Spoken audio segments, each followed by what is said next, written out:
And a Merry Christmas to you, Mr. Scrooge. Humbug. Everything is ready, my darling. Do not be afraid. Soon we'll be together again.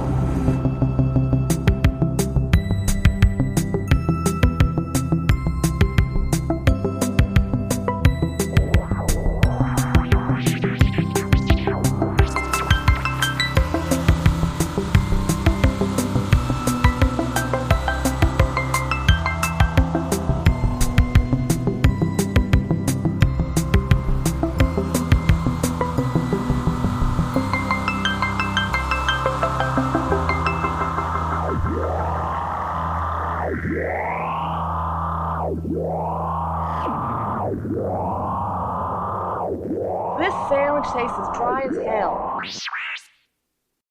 Hello and welcome to Hello, This is the Doom Show. I am Richard. My name is Brad. Folks, we thought it would be fun as a little holiday treat to drop some absolute favorite Christmas horror gems on you. Because we heard people like lists of movies. It's true, I've heard that. So we're gonna do a top 10, and we're gonna do things not wildly differently, but this is not a competition between the movies. These movies aren't in a battle royale to the death or to the spoiled eggnog. Each movie, as it ascends up this list, is more and more Christmassy. Like, it wouldn't be Christmas if I didn't watch and insert film here. Degrees of that. That's how I'm thinking of it. I like it. Yeah. I think that's the way we should move forward. Perfect. The main thing I want to stress is thank you so much to all the listeners of Hello, This is the Doom Show. Oh, it sounded like I got choked up there. Okay. You're choking me up a little bit. Richard's verklempt. Thank you guys for being there for me. No. For real, I thank you guys. I don't know why my voice cracked, but it's just that seasonal emotions. Oh my gosh, what if we're the podcast version of Late Night with the Devil and I'm the tubby sidekick? Hey, can't I be the tubby sidekick? No, you're the lead guy. Oh, okay. Well, I'm glad I get the fate worse than death. Well, I did go to the Ed McMahon School of Sidekicking. Haha, yes. I went to the Johnny Carson school, so that's weird, wild stuff. Weird and wild stuff, and then you knock the ball into the hole with your imaginary driver. Yes, that was me doing an impersonation of Dana Carvey, doing an impersonation of Johnny Carson. Spot on, if you ask me. Oh, thank you. I loved it. I guess I can't take credit for Dana Carvey's performance. Well, first question I have for you is, why the hell isn't there a Christmas sequel of Halloween? That's a great question. I've often thought that my quote for this episode was going to be, Black Christmas is the Halloween of Christmas. But that's awesome. I love that. That's great. But yeah, supposedly Carpenter called Clark and asked him if he could make a sequel to Black Christmas. I've never believed it. I don't know that that's the veracity of that tale, but obviously there are some similarities as far as everybody here's seen Halloween and Black Christmas. Let's be honest. It'd be weird if they hadn't. It would be. All right, so Brad, would you please tell me your number 10 Christmas horror favorite? My number 10 Christmas horror favorite would be an episode of the BBC's A Ghost Story for Christmas, and that is Lost Hearts by M.R. James, the master of the ghost story. Man, folks, I hope all of you out there have seen at least a few, if not all, of the BBC Ghost Stories for Christmas. Oh my God. Lost Hearts is absolutely a banger in that series. It really is. It's Elizabeth's favorite. It's probably, and this is just the 70s versions. It is Elizabeth's favorite. It's probably my second favorite. Nice. But you can't open gifts on Christmas morning, like you said about this list, without us having seen Lost Hearts. So, nice. We watch them on the day after Christmas because we often find ourselves way behind schedule on watching our Christmas horror.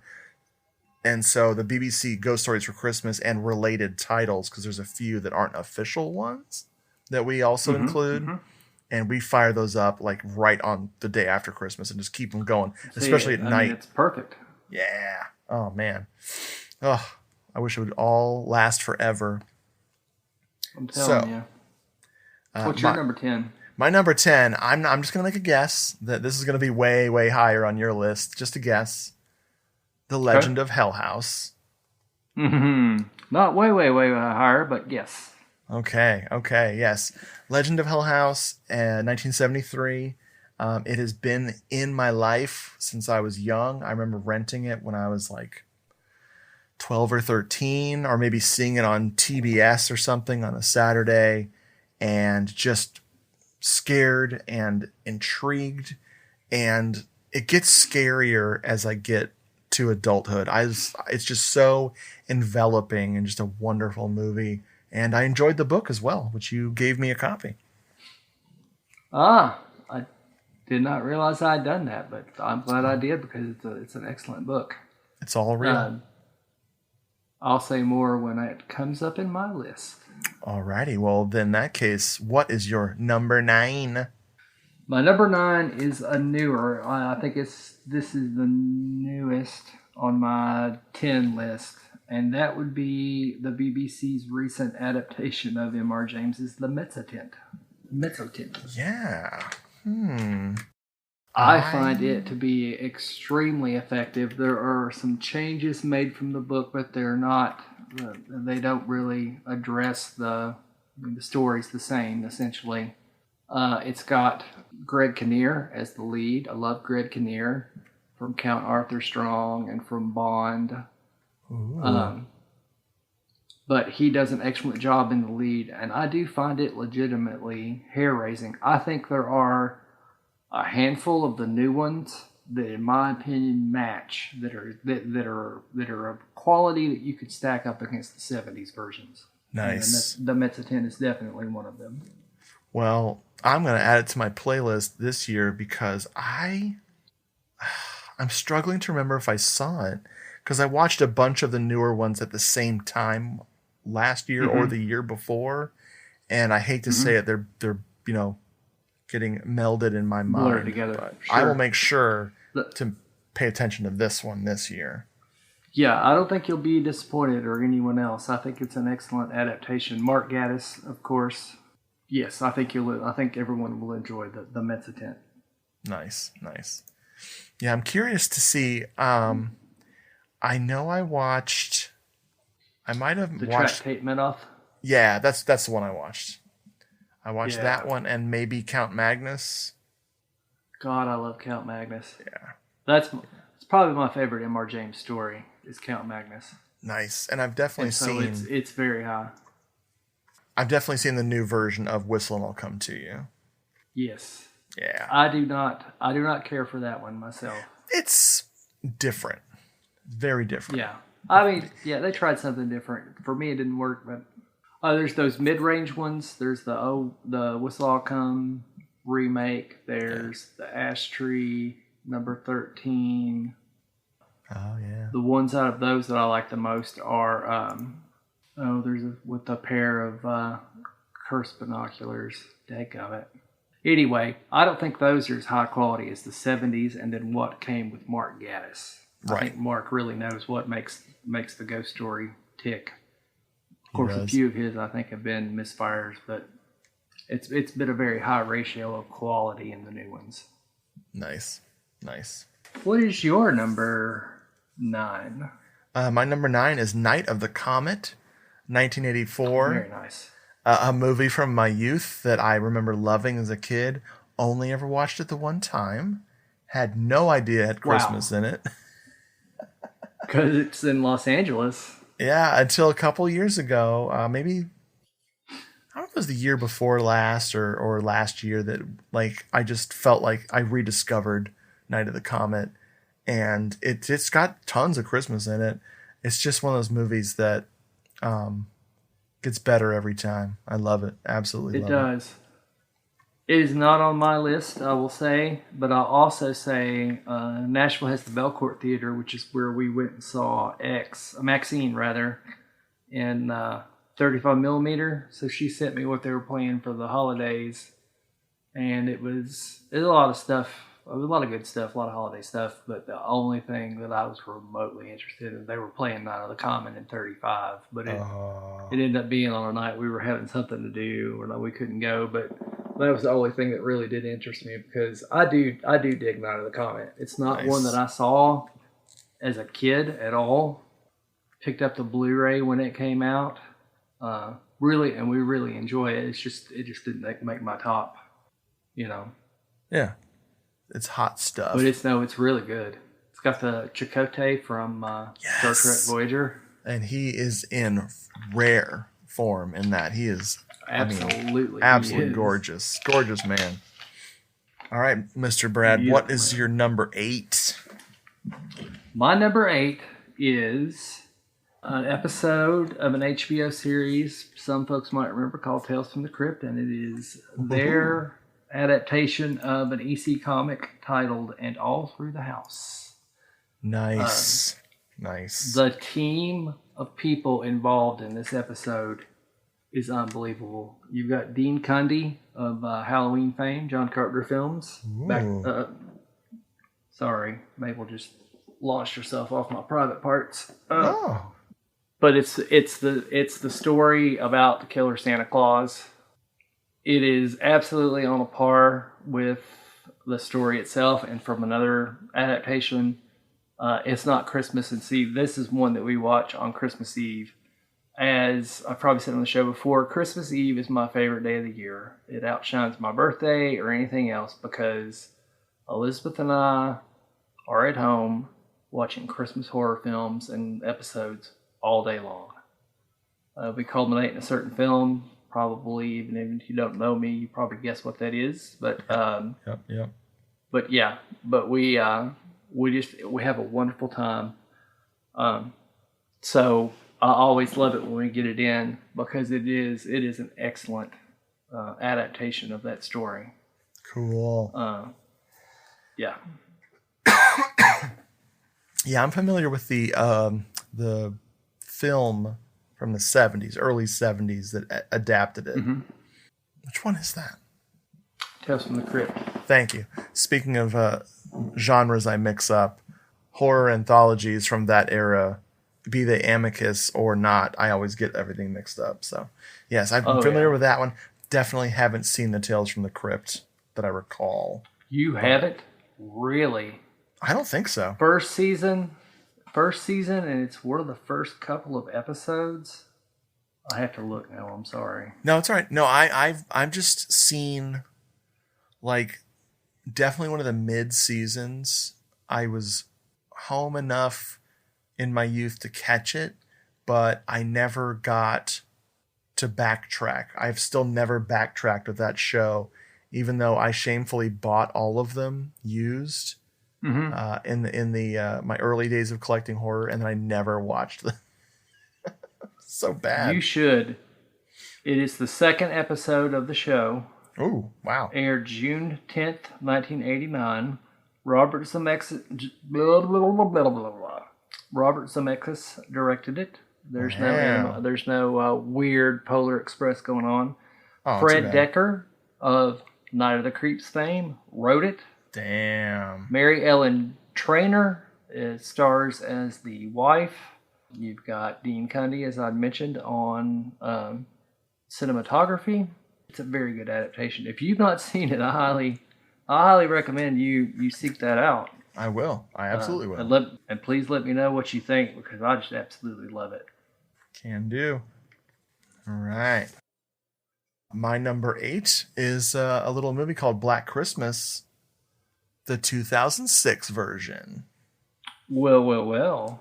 Yep. So I know it was funny. It took a lot of people a long time to come around to this one, but some of us loved the Black Christmas remake from the jump, from when it came out. Yep. It's just fantastic. If you're going to do a remake and you're not just doing in title alone, then you must do something crazy. And they went completely batshit crazy for the 2006 one. They did. Oh my God. They swung for the fences, and they hit a home run. Oh my God. Oh, that's so wonderful. I mean, I don't know what the deal is with the eyeballs, the eye violence, but it's not established really. It just keeps happening. It's wonderful. And the tone is so cozy. Absolutely it is. You can really feel the cold outside, I think, in that film. Yes. Oh man, what, pray tell, is your number 7? My number 7 is The Legend of Hell House. Yay! Which outside of the ghost story for Christmas, is the least Christmassy of any of these films. Yes, same. That's right. We didn't talk about that. Starring Pamela Franklin, Roddy McDowall, Clive Revel, and David Hemmings' wife, Gail Honeycutt. Of course, based on Richard Matheson's story. The very disturbing and effective music is by Delia Derbyshire and Brian Hodgson of the BBC, what do they call it, radiophonic experimental, I can't remember. Yeah, man. But she was a pioneer in electronic music, and it really is. She did an arrangement of the Doctor Who theme that used. She's influenced Aphex Twin, blah blah blah. Sure. People of that stature. It's a wonderful film. Absolutely, it is literally filled with atmosphere from start to finish. Yeah. John Hoff did a great job, which he ended up going on to make. He'd made Twins of Evil already, and he directed a film that you and I both enjoy quite a bit from 1980 called The Watcher in the Woods. Yes. Whoa, so good. So, no, absolutely love it. Love Pamela Franklin. Love Roddy McDowall in anything. Roddy was just amazing. Same. He looks really cool. It's 1973, and he's got big glasses on, and God, he must have been turtleneck, and he must have been blind wearing those glasses. Oh my God, he had giant glasses. They magnify his eyes like he was a freaking anime character. It's great. Yeah, absolutely wonderful film. Yeah. It's not Christmas if we don't see it. Yep, and that's the thing. Like it ends on Christmas Eve. The events in the movie take place right up till Christmas Eve, and oh my God, what a way to start the season. It's one of the first things we watch every year. It's so good. Yes.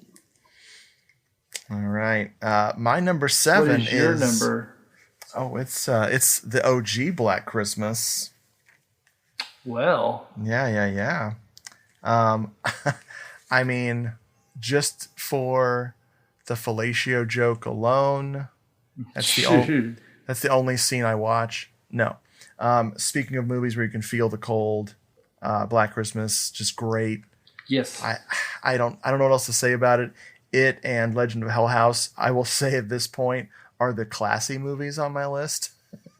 So right. Anything classy from me is now over.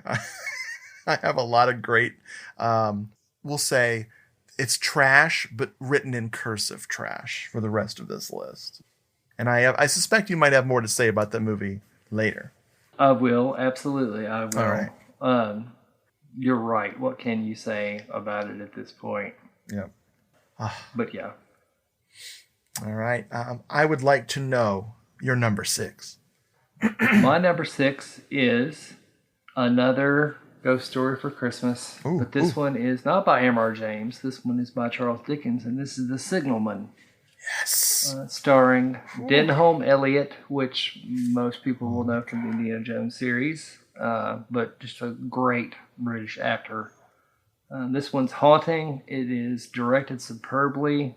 You know, they made so much with so little, and they're all very.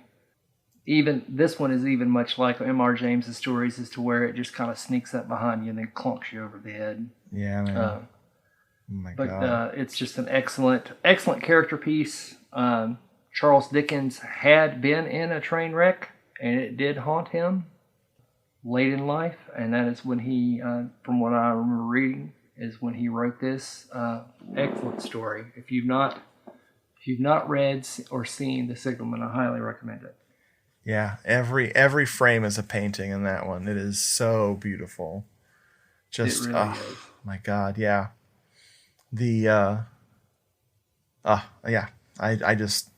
I'm in awe of that one. It's very good. Yeah. What is your number? Are we 5 or 6? We're on 6. So news on 6s. I can do it. Silent Night, Deadly Night 4, Initiation from 1990. Wow. This is a very special film that made for cable / VHS market, and really, really slimy, gory, and demented in the best way possible, but also really stupid. I love it. It's witchcraft and slime and little creatures and some of those wonderful mind-bending effects by good old Screaming Mad George. It's like, I normally don't even focus on like who the effects artists are, but you know, out of all the Tom Savinis and Rick Bakers of the world, you know, and Stan Winston's, of course, Screaming Mad George, his name should, you know, stay in the conversation as well. He's, you know, he was wonderful and a character to boot. This is the first on the list that I have not seen. Oh, baby. You're in for a very strange treat. That sounds like it. It sounds like it. Oh, boy. What is your number? 5? Or... Number 5 is a little film called Black Christmas, 2006. Yes. Baby. It's got Katie Cassidy in it, which is one of my favorite actresses. She actually held a tiny paper representation of myself, Flat Brad. I have a picture. Man. If anyone wants to DM me, I'll send it to them. Nice. No, it's got all kinds of actresses from that period that I enjoy. It's got Dawn from Buffy, Michelle Trachtenberg. It's got the girl from Party of Five. It's got Mary Elizabeth Winstead. Yes. She's in it. Yes.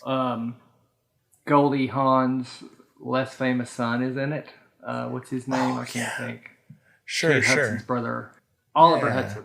I think that's his name. He's in it. But it's a great, I remember, seems like it was fairly early on listening to the Nashi cast.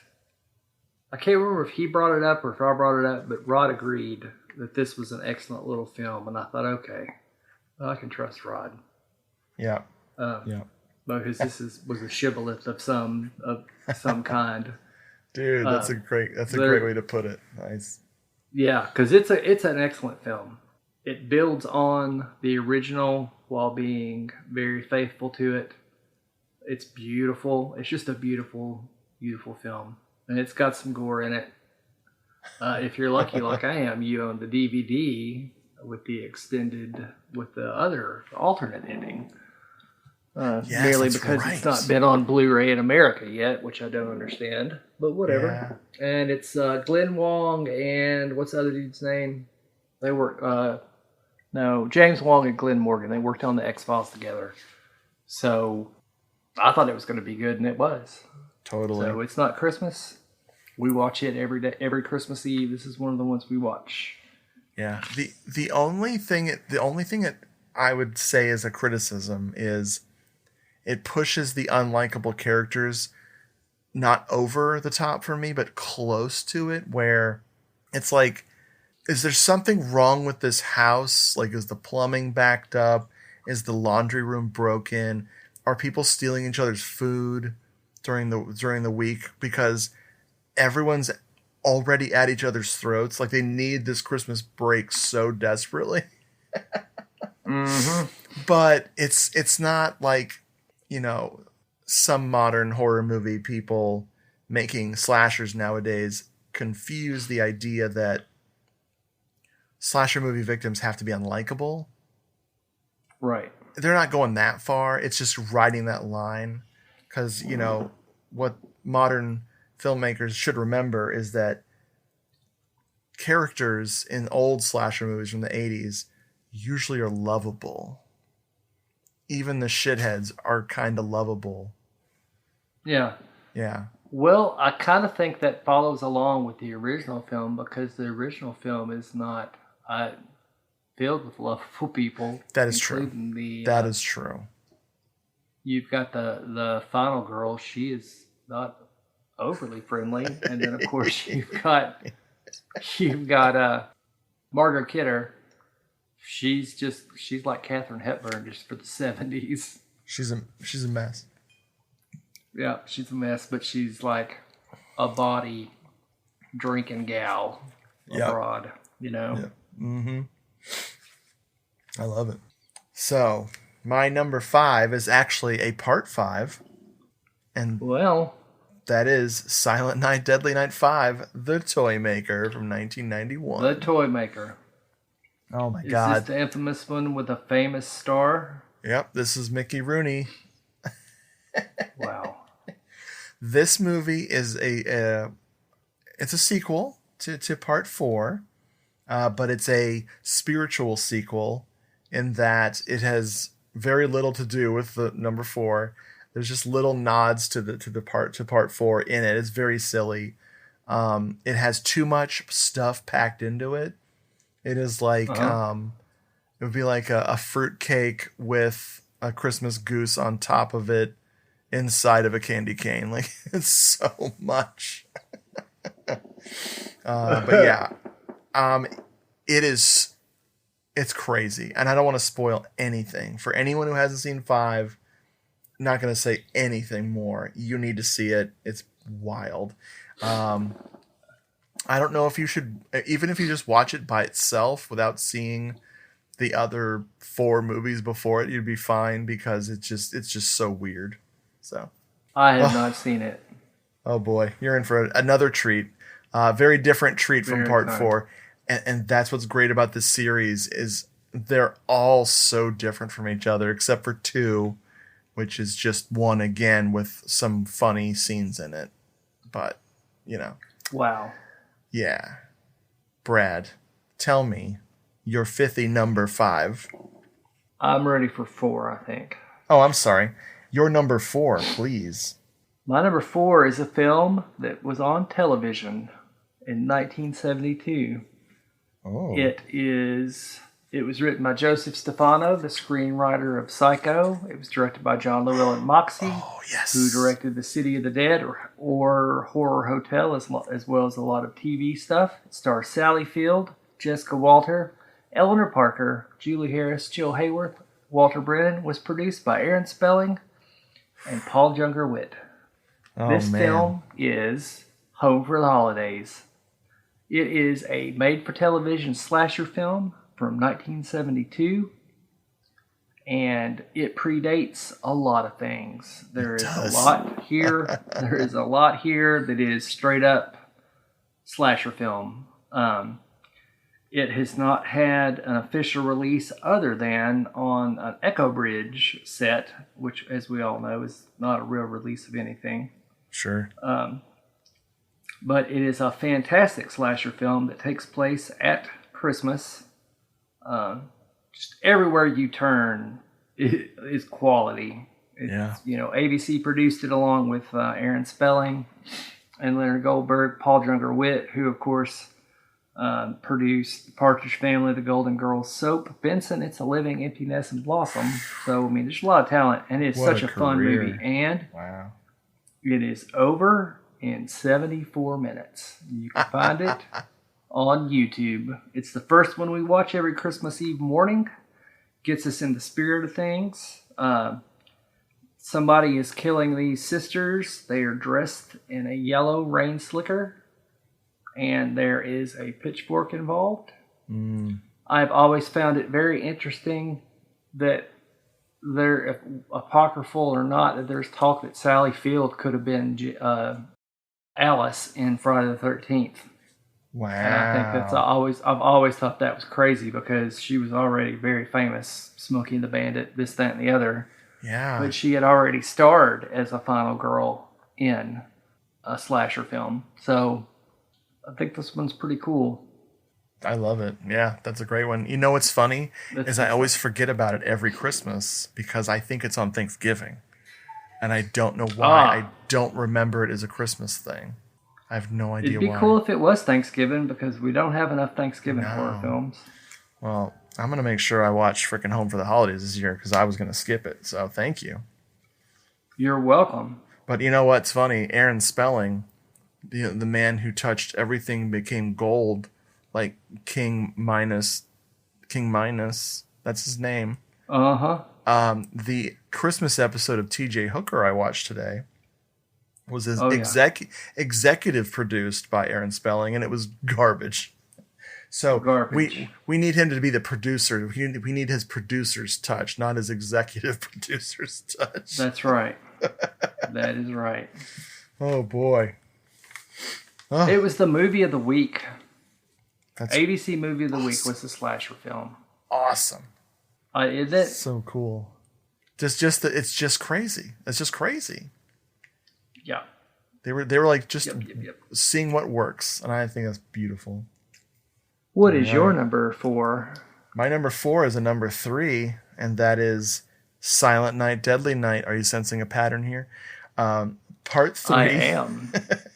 Better Watch Out from 1989.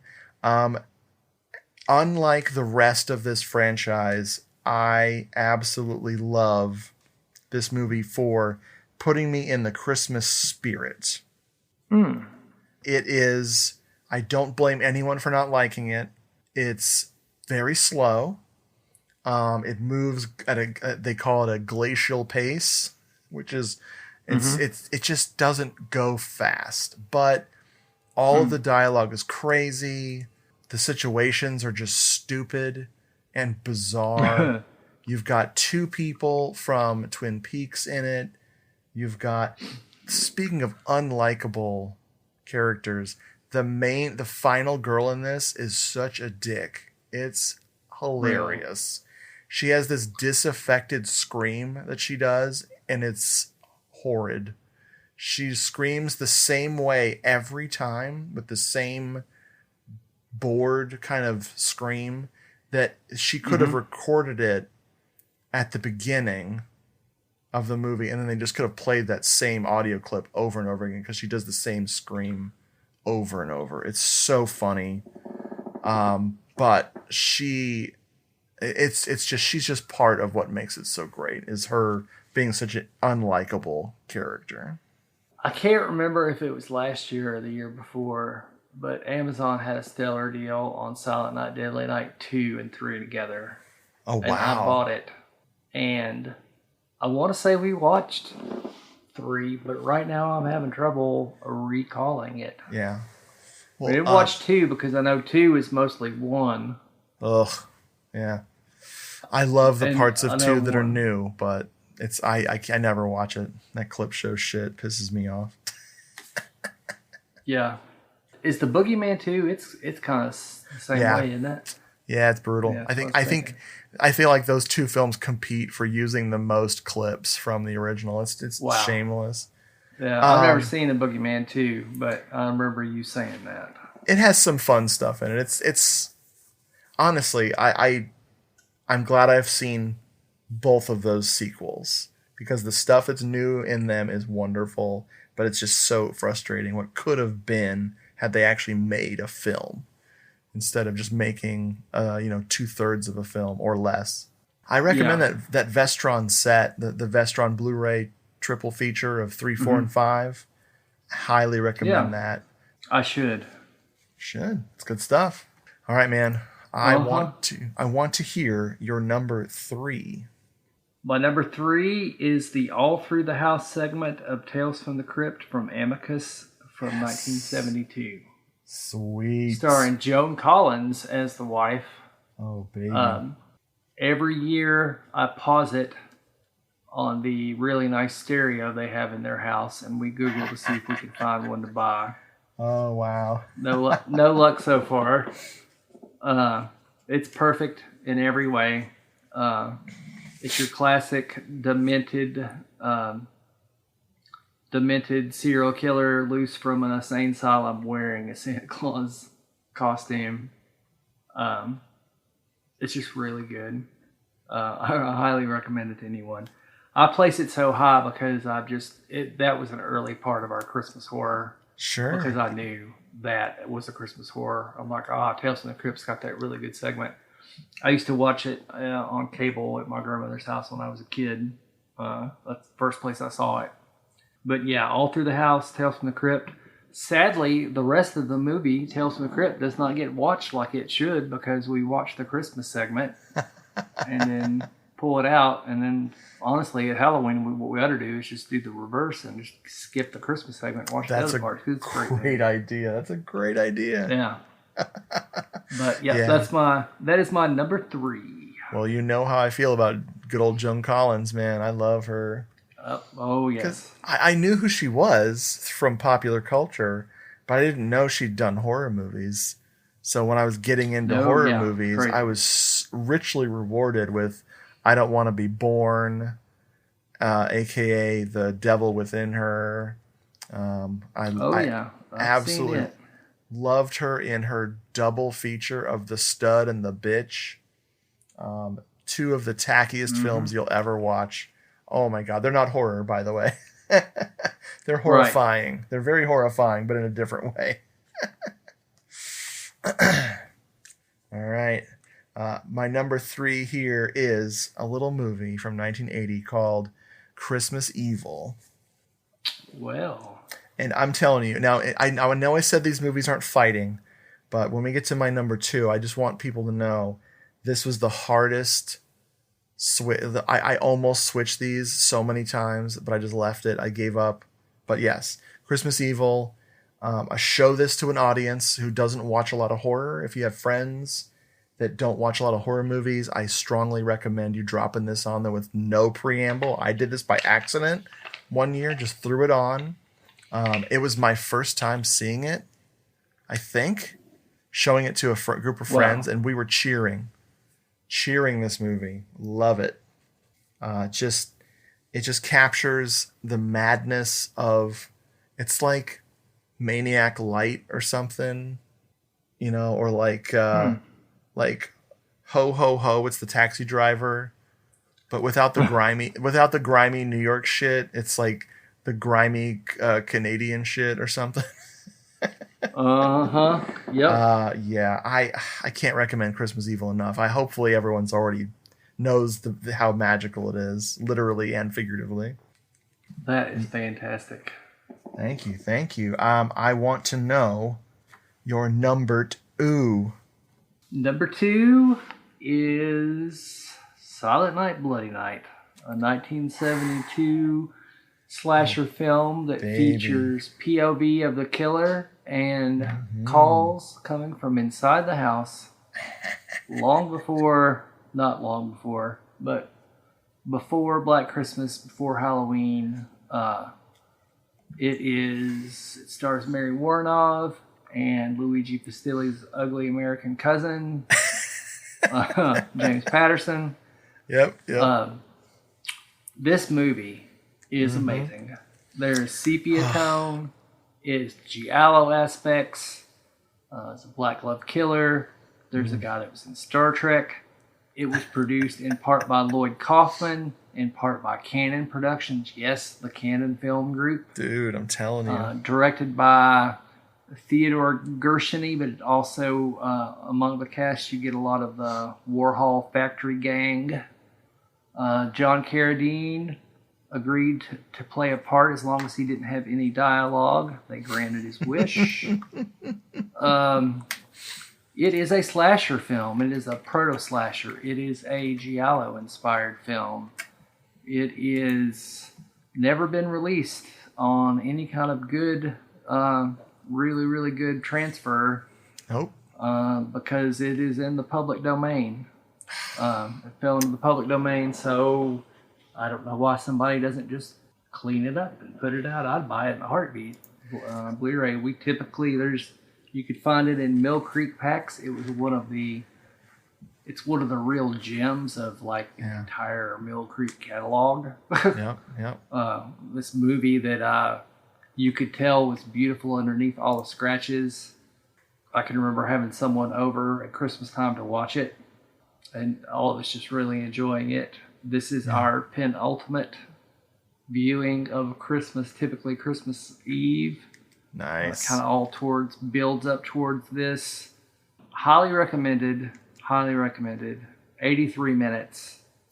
It's a good time. It's kind of been accused of being meandery. Nope. But, yeah. No, I agree. No. And folks, if you can find it, find that download. So yes. the version on Prime, Amazon Prime, is dog shit. Somebody has shared the widescreen print of it on YouTube. Grab that one and save it. Download whatever you need to do. I want to say it was Vinegar Syndrome that put it out for like a hot minute. They're like, hey, we can't release this movie for reasons, but here's a nice download. We didn't restore it. We just found a print, ripped it, and released it. Yep, that's the copy you hooked. That's what you hooked me up with because I didn't get it in time, and so it is. It needs to be. Watch every year. It needs to be in widescreen, people. I am a big fan of it. It really does. It's masterful. I will say real quickly that this was Lloyd Kaufman's first production credit. Nice. And James Patterson died the same year. He's the guy I always call the Luigi Pistilli's ugly American cousin. So I feel bad about it, but now he's kind of known as that. It's all in love. It's all in love. It's a great performance. It's very sad that he was not well at the time and didn't make it. It really is. Yeah. But he lives forever now on Christmas Day. So that's right. There you that's go. Right. But yes, that is my number 2 Christmas horror film. Well, my number 2 is the movie that somehow beat out number 3. I don't know how. It just happened. Don't Open Till Christmas, 1984. The British Christmas slasher that flips the script. And instead of a killer Santa, you got someone killing Santas. That's right.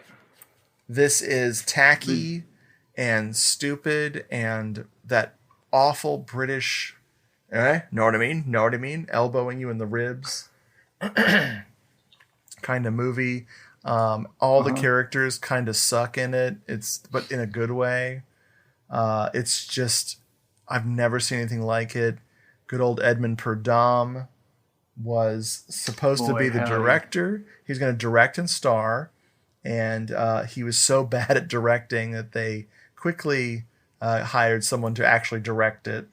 Well, I think that really he wanted to focus more on his acting. Yes, it happens. It's a confusing. He didn't focus on his acting for this film, but. It's a confusing mess, and it's all wonderful. This was also almost my number 1. I think this one's just a scrappy little movie. He wants to fight everybody. See, and let me share with you. This is what's missing from my list that I made. So I knew there was something. There was something.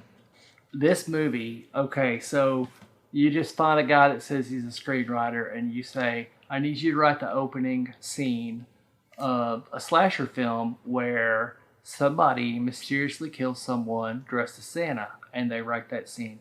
Then you go to another person, and you're like, hey, I need you to write this next scene about a slasher film. We're going to meet the main characters a little bit, and so kind of do some of that. And then you go to the third guy or girl, and you're like, okay, I need to write you a scene in a slasher film where somebody's murdering someone dressed as Santa. That's the way the film feels. It feels Totally. like it's like every scene, like they filmed 7 films and then took those 7 films, disassembled them, and then made one film out of different parts. Yep. And it's a glorious, it's magical. It's Edmund Purdom. It's the girl there at the end that I really like her. She's very likable. Totally. Her mom owns the strip club or whatever. And he's like, maybe you can come with me and we can spend some time together. She's like, oh, I can't. My mom owns this place. She's making me take my top off already. What's great is it's got 2 final girls. She's the likable. She's the likable one. Yes, the other one looks like somebody farted. She's just offended. Thank you. That's so good. She's definitely smelling something bad.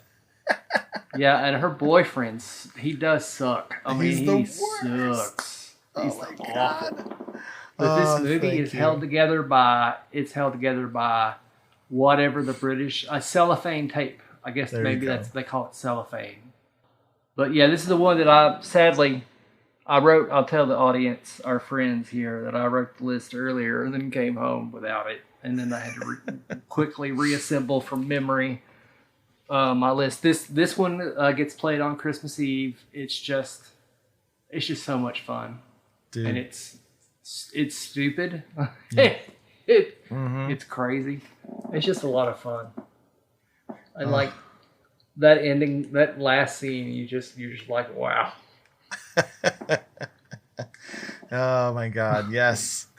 So, before we get to our number 1, before we share the toppity top of the most, Brad and I are going to do a quick rapid fire frickin' runners up. Brad, why don't you read off your runners up? I want to hear what didn't make the cut, even though they're totally wonderful. So I've got 2 that are ghost stories for Christmas. They're 2 newer ones. Count Magnus, which I think is excellent. And the one that kicked off the new ghost story for Christmas with Mark Gaddis, if I'm not mistaken, and that's the Track Tape Mid-Off. That's an excellent episode as well. Oh, yes. And you could find those. You could find the Track Tape Mid-Off on YouTube for sure. I'm not sure about Count Magnus. My other honorable mention is a very entertaining film, one that I know our friend Ted is a fan of, and that's Whoever Slew Auntie Ruth. Oh, yes, I forgot. Which is an awesome... it probably fits in the the psycho biddy genre that started with Whatever Happened to Baby Jane, but it's a very entertaining movie. It's got a great cast. It's got a great set, and you really don't quite know what has actually happened until the very end. Curtis Harrington directed it. 1972, of course, it's Psycho Biddy in particular is Shelley Winters. I should have said that already, but it's all right. Excellent film. I highly recommend to anybody. It takes place over Christmas. I really wanted to find a way to make it into my top 10, but it got crowded out, and then I also crowded out Don't Open Till Christmas because I forgot about it. Oh. But yeah, no, those are my honorable mentions. Nice. Daisy from the actress who played Daisy in Keeping Up Appearances is very, very young and very cute in that movie. She's great. Mm-hmm. It was only 100%. 20 odd years before Daisy was. Oh my God, so fun. Yeah, absolutely. Right. No, she's in it. She's cute as a button. Nice. Well, I have got a shit ton of frickin' a Santa ton. I'm sorry. Runners up. Let me throw in one more. I forgot. Oh, please. I'm sorry. No, go. Casting the Runes from '79. Yeah. Oh, so good. Which yes. It starred. Hold on, let me pull it up. It stars the lady that starred the same year as Lucy in Dracula with Frank Langella. Oh, that's right. I've got a thing that was for her. Jan Francis. Yeah, Jan Francis. So she's in a 1979, which means it's updated. It is the only one of these M.R. James stories that are set in present day. But it is an extremely good episode. It's a great adaptation. It's on YouTube. That's where I watch it every year. Sorry, and I cut you off there. I just want to make sure that I got. And now I'm done now. Okay, well I brought way too many. So here's my Santa's sack full of freaking runners up. We have The Brain. From 1988. If you blink, you'll miss the Christmas dinner. All right, let me start my runner. I have to start my runners up all over. I fucked it up. Did I mention I'm totally exhausted? I took an allergy pill last night, and I am still recovering from it. I'm still tired. So anyway, sorry. No, it's fine. It's fine. I'm having a good time.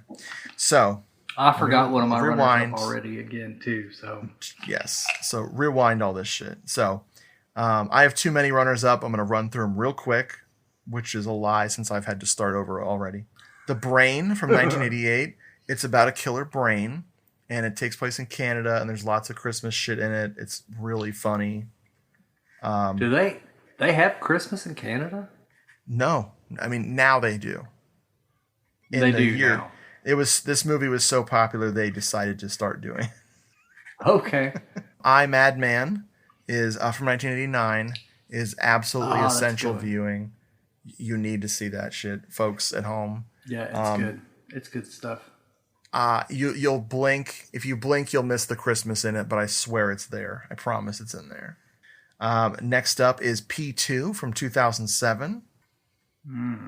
It's P2, A New Level of Terror, if you want to be specific. The subtitle there. Just really, really good. 2 or 3 characters, intense, and scary. I think it's a scary one. See, I haven't seen it. Oh, you're in for a treat, man. Yeah, and you're not the only one. Ted was watching it the other day, and I'm like, yep, Richard likes that, and I need to see it. You'll like it. I bet I will. From 2003, we have Dead End. With, good old Ray Wise and Lynn Shay. Next up is Elves from 1989, which Vinegar Syndrome. What are you doing? Can you please Massacre Video? Yeah, anybody? for real. Somebody rescue. Everyone has the same copy of Elves. Everyone has the same download that has the same tracking problems, and it looks like shit. I've seen it once. It's a staple in this house. It's offensive and awful and wonderful. Cannot recommend Elves. From 1989. Great stuff. It's so fun. Yep. Next up is a little movie. I know, Brad, you want to see this one. You haven't seen it yet. It's called Deep Red from 1975.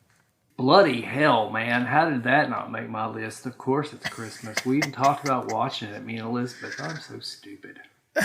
Why am I on a show? Stupid. How did you allow me on a show? You're like, I don't know what. I'll hire a moron. No. I feel really stupid. Don't cut any of this out. Brad's an idiot. No way. All I know is that the pivotal flashback has the Christmas in it. So we tend to start the season with that one too. So we'll watch that. The greatest giallo ever made. Yeah. You knew you were forgetting something, but it wasn't Don't Open Till Christmas. No, it didn't make any of my lists. Oh. It's my favorite and the best giallo ever, in my opinion. There you go. I can't argue with that. It's got freaking Christmas in it. I'm so stupid. You're not stupid.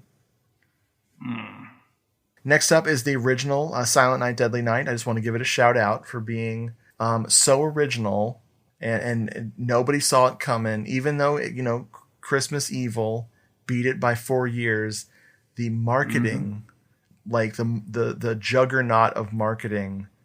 Has a funny effect on my number 1, which we'll get back to in a moment.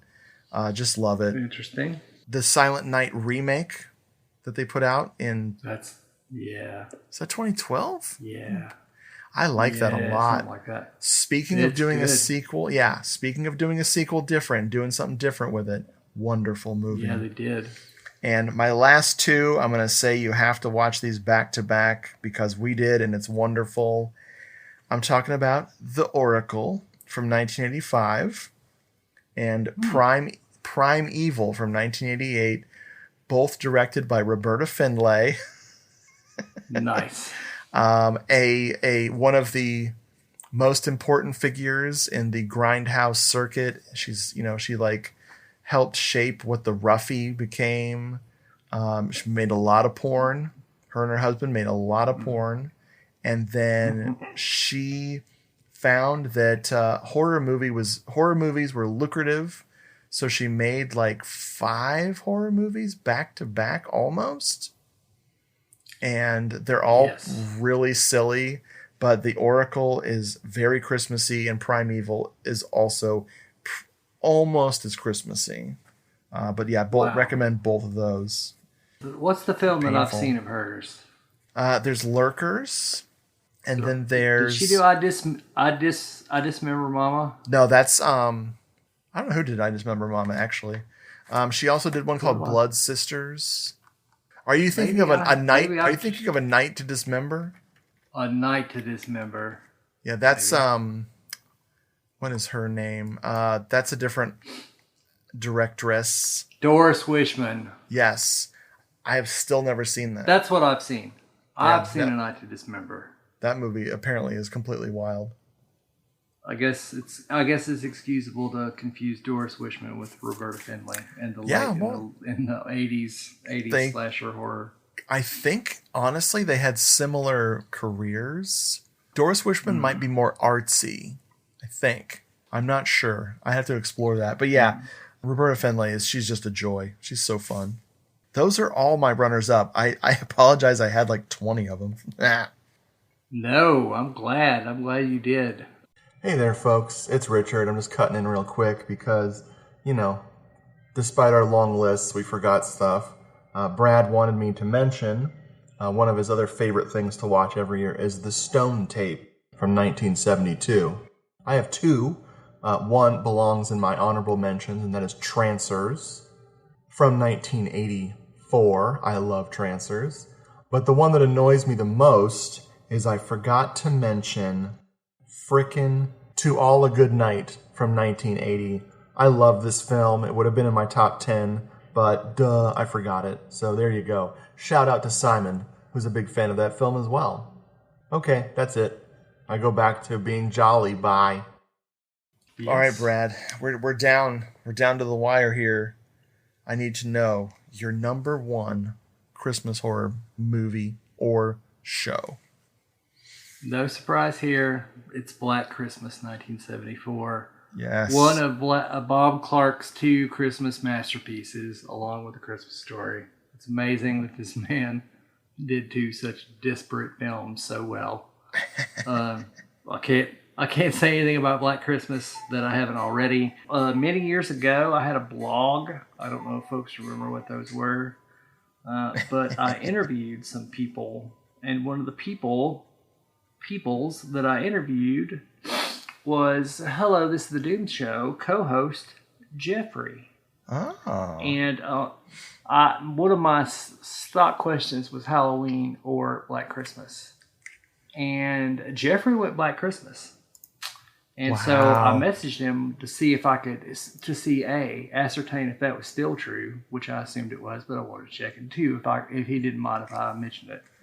Which, of course, he said, yes. He said, I absolutely still rate Black Christmas over Halloween. Much love for both, of course, but Black Christmas has the intangible vibe for me that Halloween lacks.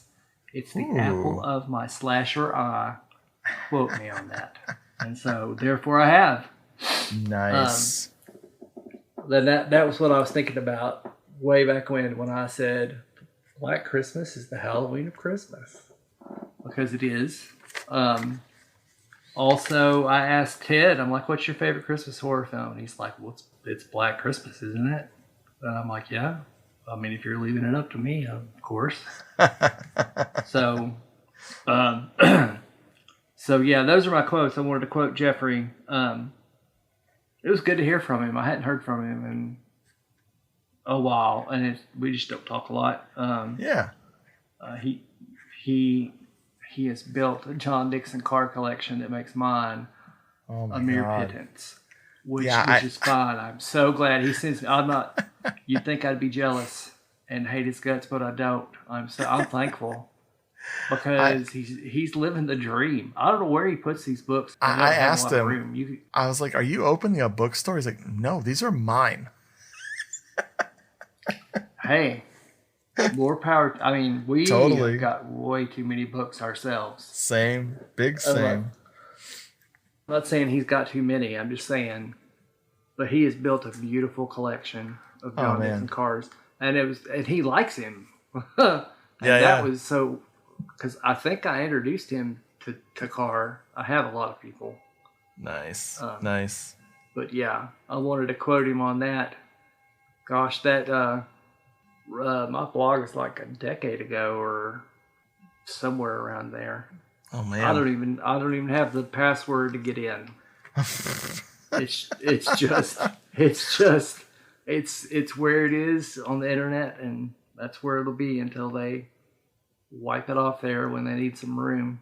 Yep, when they need to clear that server space. That's right, it's gone.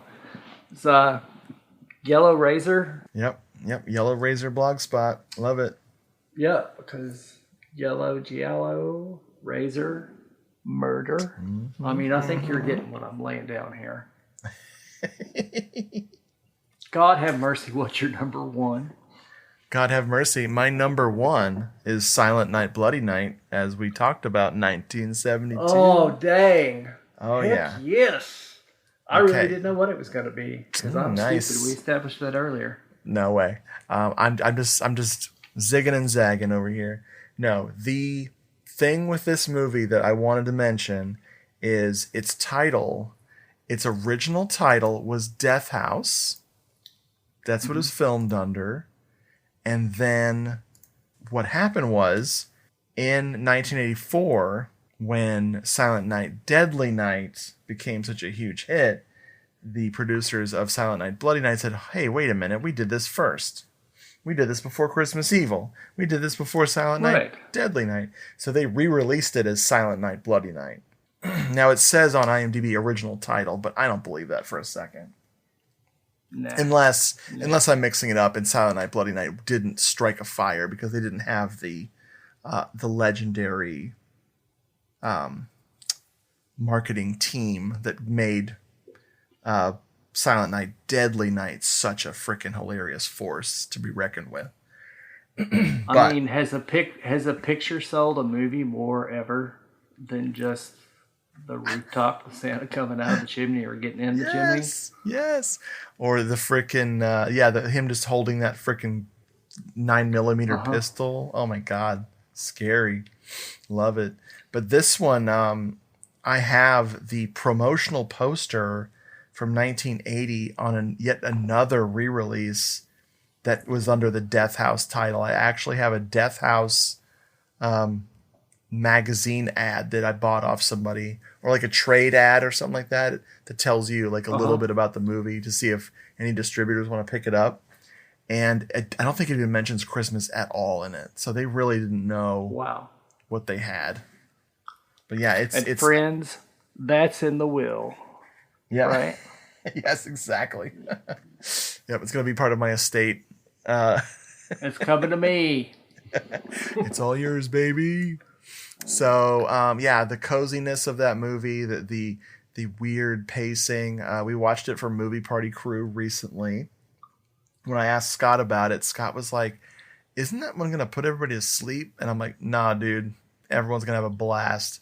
And, as far as like the most successful, internet watch parties of movies go, I think our numbers speak for themselves with 3 to 4 people, maybe. Right.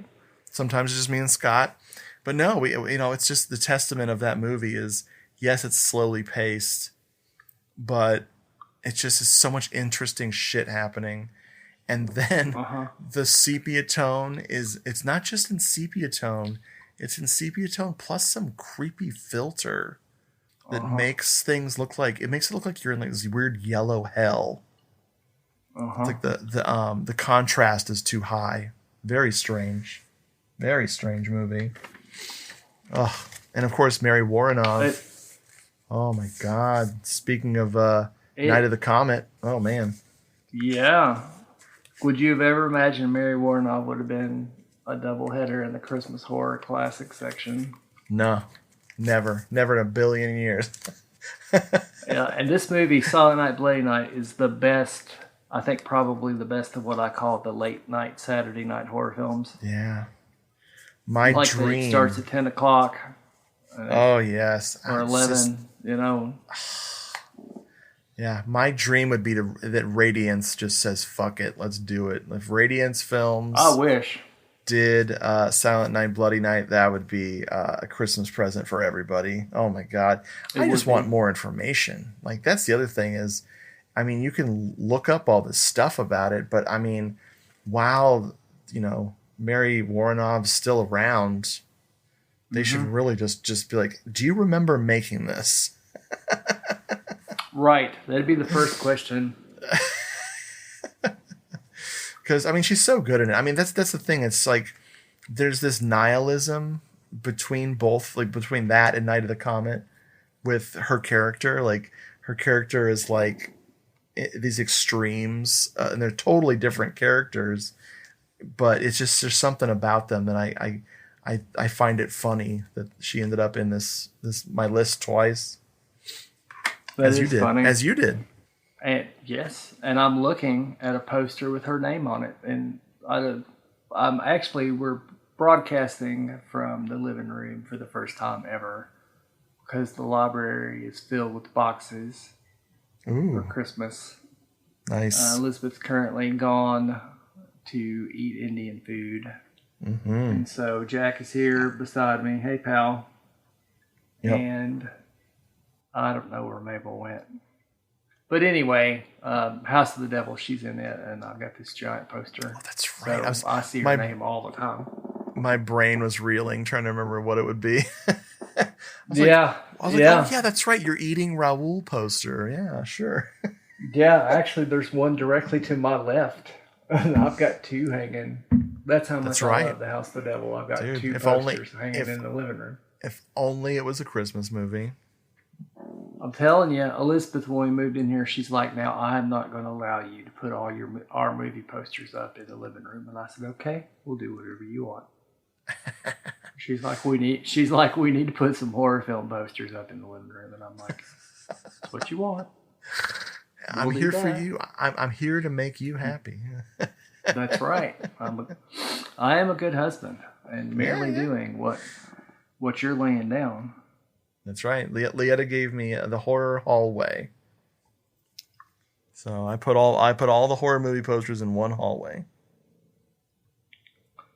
Yeah, I've got. I took pictures of everything in those hallways, and now it plays the slideshow, and it's very disorienting, but I like to watch it. That's awesome. I'm haunting you. Yeah, lots of. Hey, you should charge people just to come through there. People would enjoy it. Richard's got a lot of nice stuff. He's got a lot of nice posters and press kits and stuff. I'll make it a dark ride. Yeah, make it a dark ride. Then when they're done, they have to pay extra to go through with the lights on. That's right. How would you enjoy that? How would you like to see them now? Oh, man. Oh. Well, you're in Florida, theme park, right? Dude, I'm telling you. That's what brought you guys here. You guys got to ride our ride of our house. Yeah. That's right. We went to Tampa's premier horror hallway of 70s horror films. That's right. Some 80s. You were here pre-cheese. Pre-cheese. Yep. We missed cheese, but we missed the other two as well because they hid the entire time. Yeah, I don't think that's going to change, but next time you're here, Cheese will absolutely come and hang out because Cheese loves hanging with people. Hostess. Yeah, I call her the emissary of the cats. The cat's emissary. Yep. Yeah, we didn't know they were there. We really didn't. I know. It was very funny how traumatized our cats were by house guests.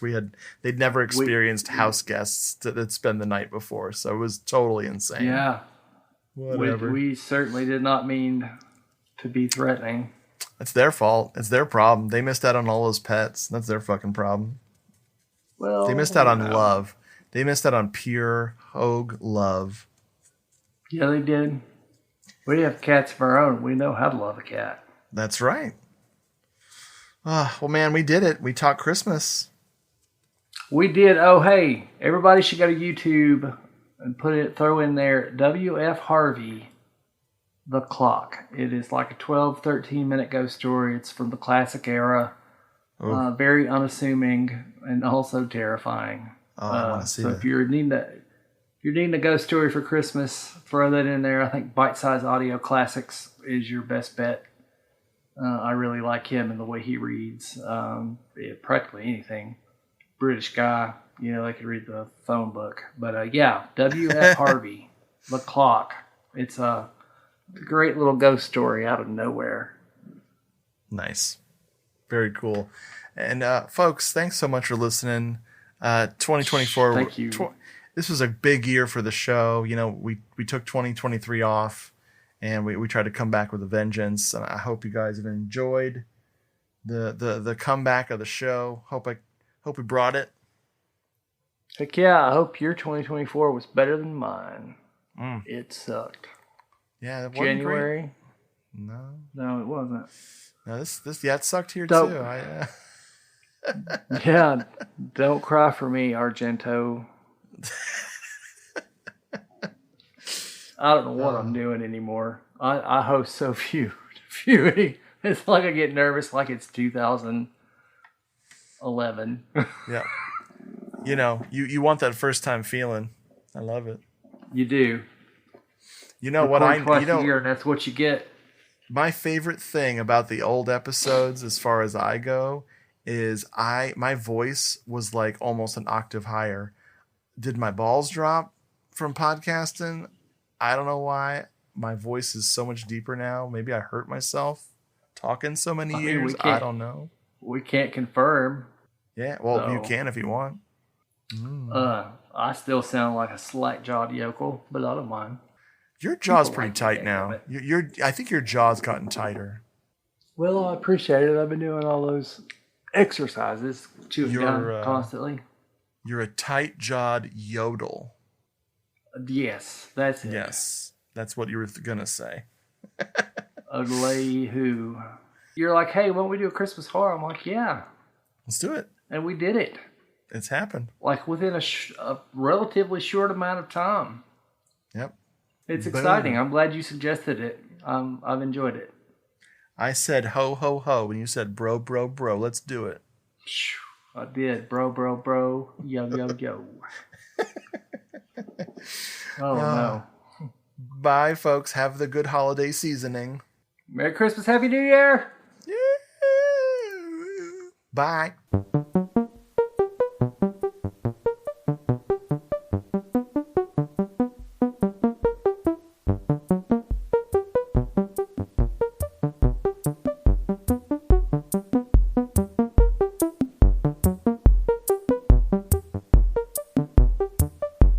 Folks, thanks so much for listening to this episode.